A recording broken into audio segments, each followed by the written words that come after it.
दोस्तों नमस्कार। कल यानी 30 तारीख को तेलंगाना में वोट पड़ेंगे। ये 5 राज्यों के चुनावों का आखिरी मतदान है और नतीजे 3 तारीख को आएंगे। सारे देश की निगाहें 3 तारीख को लगी होंगी और उसमें सबसे बड़ा जो सवाल निकल करके आ रहा है कि सेमीफाइनल में कौन पनौती होगा और कौन 2024 के लोकसभा चुनाव के लिए चुनौती बनकर के खड़ा हो रहा है। इन 5 राज्यों में जो एक चीज बिल्कुल स्पष्ट दिखाई दे रही है वो ये कि भारतीय जनता पार्टी का सुपड़ा साफ होने जा रहा है। मध्य प्रदेश और छत्तीसगढ़ में कांग्रेस आते हुए दिख रही है। उसके अपने भारतीय जनता पार्टी की जो पेशबंदी रही, चाहे वहां के स्थानीय छत्रप हों या मुद्दे, दोनों में ही भारतीय जनता पार्टी पीछे रही और संघर्ष करते हुए दिखाई पड़ी। जबकि राहुल गांधी, प्रियंका गांधी, मल्लिकार्जुन खड़गे और छत्तीसगढ़ के अपने स्थानीय छत्रप, और ये बड़ा महत्वपूर्ण है कि कांग्रेस पार्टी ने हर राज्य में अपने दो मजबूत छत्रप खड़े किए। आप छत्तीसगढ़ में जाएंगे तो रमन सिंह हैं भारतीय जनता पार्टी के, वो गायब हो चुके हैं, लेकिन कांग्रेस पार्टी के 2 छत्रप भूपेश बघेल और टीएस सिंहदेव। आप मध्य प्रदेश में आएंगे तो भारतीय जनता पार्टी के दिग्गज शिवराज सिंह चौहान, उनको किनारे कर दिया गया है, जबकि कांग्रेस पार्टी के 2 दिग्गज यहां पे भी मौजूद हैं, कमलनाथ और दिग्विजय सिंह। राजस्थान की तरफ जाएंगे तो भारतीय जनता पार्टी ने अपनी सबसे कद्दावर नेता वसुंधरा राजे सिंधिया को किनारे किया है और वहीं कांग्रेस पार्टी के 2 बड़े लीडर, दोनों ही अपने अपने मोर्चे पर बेहतरीन खेलने वाले अशोक गहलोत और सचिन पायलट।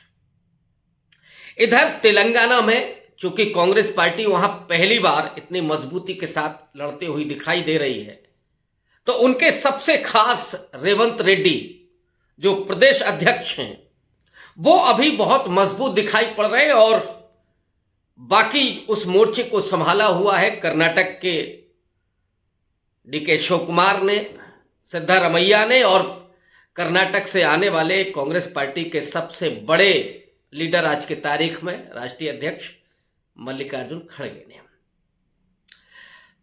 मिजोरम में जहां पर शुरू में बिल्कुल चुनाव हुए, वहां पर भारतीय जनता पार्टी को कोई उम्मीद वैसे भी नहीं है। पहले 1 सीट थी, खाता खुला था पिछली बार, लेकिन इस बार जब खुद मिजोरम के मुख्यमंत्री जोरमथंगा ने कह दिया था कि वो मणिपुर के दंगों की वजह से, जातीय हिंसा की वजह से मोदी जी के साथ मंच शेयर नहीं कर सकते, और मोदी जी गए भी नहीं, तो मिजोरम को पूरे तरीके से बीजेपी ने छोड़ दिया था, नतीजों को पहले ही समझ करके। हालांकि वहां कोई स्टेक नहीं है, लेकिन एक एनडीए बना करके वो नॉर्थ ईस्ट में एक पेशबंदी कर रहे थे पिछले लोकसभा चुनाव में। इधर हिंदी पट्टी के 3 राज्य, और ये तीनों राज्य क्या बीजेपी के हाथ से निकल रहे हैं? मैं समझता हूं कि राजस्थान एक ऐसा राज्य है जहां पे बीजेपी उम्मीद कर सकती है, लेकिन क्या वास्तव में वहां नरेंद्र मोदी का सिक्का चल सकता है? क्या नरेंद्र मोदी की वजह से कामयाबी मिल सकती है? मैं समझता हूं कि इस चुनाव को बहुत बारीकी से अशोक गहलोत और वसुंधरा राजे सिंधिया ने बुना है, और उसका एक बड़ा कारण है कि वहां पर करीब करीब 5 दर्जन बागी उम्मीदवार निर्दलीय के रूप में चुनाव लड़ रहे हैं। 32 तो बीजेपी के बागी हैं और 22 कांग्रेस पार्टी के बागी हैं।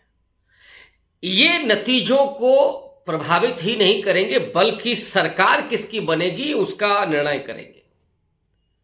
वसुंधरा राजे सिंधिया को, जिनको बिल्कुल किनारे लगाने की कोशिश नरेंद्र मोदी ने की और वो आखिरी समय तक हार नहीं मानी।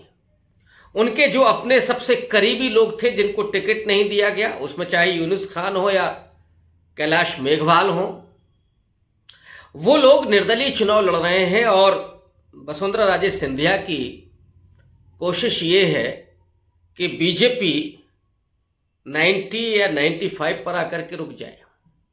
ऐसे में निर्दलियों के जरिए जो बागी उम्मीदवार हैं उनके जरिए वो मुख्यमंत्री बन सकती हैं। लेकिन अगर अमित शाह और नरेंद्र मोदी यानी गुजराती लॉबी ने उनको मुख्यमंत्री नहीं बनाया तो फिर वो इन निर्दलियों के जरिए अशोक गहलोत की सरकार बना सकती है। तो अगर राजस्थान में बीजेपी सरकार भी बनाती है तो मैं उसे नरेंद्र मोदी की सरकार कहना नहीं पसंद करूंगा, बल्कि अगर उसके लिए कोई भी असली हकदार है तो वो वसुंधरा राजे सिंधिया होंगी, क्योंकि उनके अलावा वहां पर सरकार बनाना इतना आसान नहीं है। हाँ, ये अलग बात है कि अगर बीजेपी को बहुमत मिल जाए तब फिर नरेंद्र मोदी अपने हिसाब से वहां मुख्यमंत्री बनाएंगे, लेकिन इसकी गुंजाइश वहां दिख नहीं रही है, क्योंकि कांग्रेस पार्टी के जो अपनी वेलफेयर स्कीम है अशोक गहलोत की, उसने बड़ा काम किया है। राजस्थान में जो वोट परसेंटेज बढ़ा है वो खास करके गांवों में जहां पर दलित आदिवासी बहुलता है, अल्पसंख्यकों की बहुलता है, वहां पर वोट परसेंटेज ज़्यादा बढ़ा है। और ये आप आसानी से समझ सकते हैं कि ये वोट किधर गया होगा, मैंने कांग्रेस पार्टी की तरफ गया होगा। तेलंगाना में तो कोई सूरत है ही नहीं बीजेपी के पास। 4 महीने पहले ये जरूर लग रहा था कि बीआरएस का मुकाबला करने के लिए बीजेपी वहां पे होगी, लेकिन जब एनालिसिस किया बीजेपी के अपने भीतर जो थिंक टैंक है उसने ये पाया कि अगर वहां पे वो चुनाव लड़ते हैं तो कांग्रेस पार्टी को मौका मिल सकता है, यानी उससे बीआरएस कमजोर होगी। जो तेलंगाना राष्ट्र समिति थी, भारत राष्ट्र समिति हुई, केसीआर की पार्टी कमजोर हो सकती है और उसका सीधा फायदा कांग्रेस को मिलेगा। इसी गणित के नाते बीजेपी ने वहां विड्रॉ किया और जो मुझे कल संभावनाएं दिख रही हैं कि बीजेपी अपना वोट ट्रांसफर वहां पे करेगी, वोट शिफ्ट करेगी वीआरएस के लिए। और एक और वहां जो पेशबंदी हुई है वो है एमआईएम के जरिए कि एमआईएम ने केवल 9 सीटों पर अपने प्रत्याशी उतारे हैं, बाकी 110 सीटों पर बीआरएस चुनाव लड़ रही है। और ओवैसी ने तो ये सोचा होगा कि जो अल्पसंख्यक मतदाता है वो बीआरएस की तरफ चला जाएगा, लेकिन जो 13% माइनॉरिटी है वो तो कहीं और रुख कर रहा है। कल आपको दिखेगा कि वो माइनॉरिटी मतदाता कांग्रेस की तरफ जा रहा है। अभी जो वहां से रिपोर्ट आ रही है वो इस बात को साबित कर रही है। तो बीजेपी तेलंगाना में साफ, मिजोरम में साफ, और अब बचते हैं हिंदी पट्टी के वो 3 राज्य जिसमें छत्तीसगढ़ में वो खुद ही नाउम्मीद हैं। मध्य प्रदेश में आज जो खबर निकल करके आई कि पोस्टल बैलेट को गिनती की जा रही थी, उनको बदला जा रहा था। कांग्रेस पार्टी वहां पे निगरानी कर रही है, रखवाली कर रही है, और उसी में वो तस्वीरें, वो वीडियो निकल करके बाहर आ गए कि यहां पर कुछ खेल चल रहा है। और इतना दबाव बना कि चुनाव आयोग के जरिए वहां के एसडीएम को सस्पेंड तक करना पड़ा। ये दिखाता है कि मध्य प्रदेश में कितनी बदहवासी है, भारतीय जनता पार्टी में कितनी बेचैनी है, और हार को लेकर के जो बौखलाहट है वो इस तरफ भी उनको ले जा रही है कि वो अन्याय करें और चुनाव आयोग को हाईजैक करें और जो रिजल्ट है उसको भी कहीं ना कहीं प्रभावित करने की कोशिश करें। ये जो एमपी में, चूंकि वहां 18 साल की एंटी इनकम्बेंसी थी, लोग बदलाव के लिए वोट करने के लिए निकले थे सड़कों पर, कांग्रेस पार्टी से ज्यादा तो वहां जनता चुनाव लड़ रही थी। भारतीय जनता पार्टी में अंदरूनी ही गुट थे, एक शिवराज गुट था, दूसरा महाराज गुट था और एक नाराज गुट था। कोशिश तो बहुत की नरेंद्र मोदी ने ये नाराजगी और ये गुटबाजी दूर करने की। अपने अपने उन्होंने 3 कैबिनेट मंत्री उतार दिए थे, 7 सांसद उतार दिए थे। ठीक वो काम उन्होंने राजस्थान में भी किया, जहां राज्यवर्धन राठौर से लेकर के और कई बड़े सांसद लीडर उन्होंने उतार दिए थे जंग मैदान में।